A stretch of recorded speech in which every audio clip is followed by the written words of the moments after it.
Developments, of course, after the announcement by the ANC leader, President Cyril Ramaphosa, last night that his party wants to propose to other parties that there be a government of national unity. Lots of reaction to this. The EFF saying today that they would not be involved in that if the Democratic Alliance is included. The party's Central Elections Task Force and its Central Command team still deliberating the next course of action as the clock ticks down to form a government. Our reporter Juniour Khumalo been closely following all of these developments, whether they've been, well, overnight last night. You were with the NEC for the ANC last night, with the EFF today.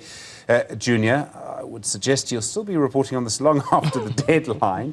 What's the EFF's official reaction to this proposal? The EFF is against a government of national unity. That's clear from what the Deputy President Floyd Shivambu said during a media briefing this afternoon. But also, if they are to go into a government of national unity, they do not want the DA in that government. They also don't want the Freedom Front Plus.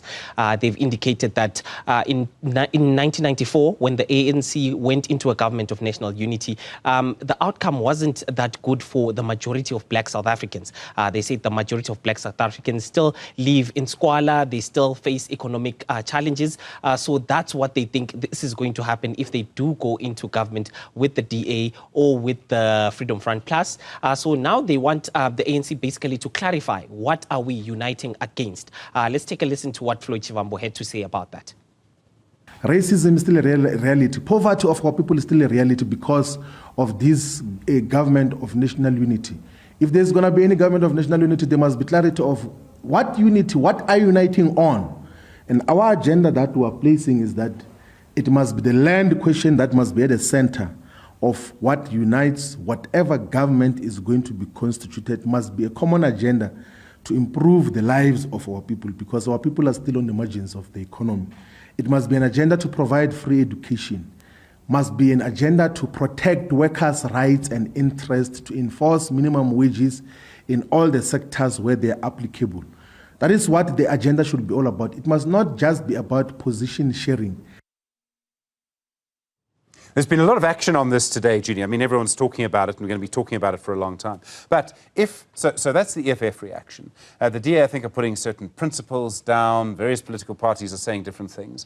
The other political party that's fascinating, for just under 15% of the vote, almost half the vote in KwaZulu-Natal, of course, is Umkhonto we Sizwe. What are they saying about all of this?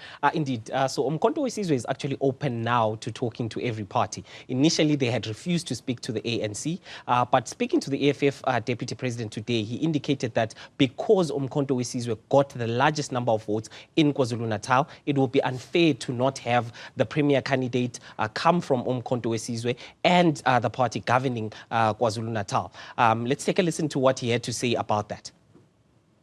We are scheduled to meet again with the national negotiation team of the African National Congress. We had a preliminary meeting to state our positions, and then they had their own National Executive Committee. We're now going to listen to them when they come with a much more detailed proposals as to how do they respond to the policy issues that we have highlighted. Because if there is going to be any government that is constituted, it must be based on common core principles, not just convenience of positions and who gets what and what.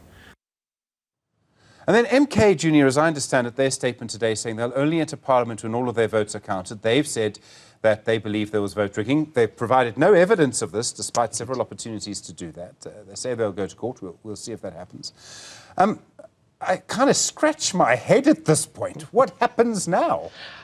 There's still going to be a lot of talks that are going to take place. The EFF did confirm that they are going to actually meet with the ANC's coalition task team that is led by the officials of the ANC.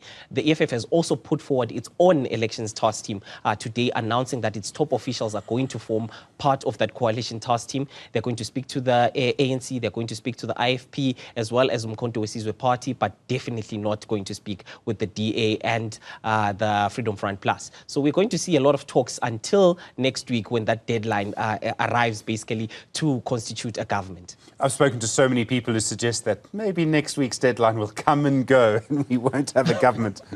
That's stressful for some of us who will have to cover the elections again if they do have to happen and go back to the rock. So long nights ahead. Juniour Khumalo, thank you very much indeed for our politicians too. Well.